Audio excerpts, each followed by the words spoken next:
Hi guys, welcome back to my another blog.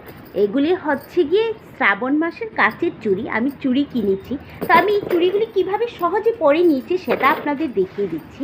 সেটা হচ্ছে গিয়ে এইভাবে একটা পলি ব্যাগ হাতে নেবেন, তারপরে এইভাবে করে কাচের চুড়িটা আস্তে করে নিয়ে এইভাবে ঢুকিয়ে দেবেন। এরপরে দেখুন আমি কি সহজে কাচের চুড়িটা পরে নিয়েছি। আবার যদি খুলতে হয় তাহলেও কাচের পলি ব্যাগটা এইভাবে দিয়ে তারপর আস্তে করে এইভাবে টানুন, এই যে খুলে গেছে। এইভাবে করে চুড়িটা পরলে আপনাদের হাতটাও কাটবে না, আবার চুড়িটাও ভাঙবে না। তো এটা একটা সহজ পদ্ধতি। এই পদ্ধতিটা কার কার ভালো লেগেছে, যদি সবাই ভালো লেগে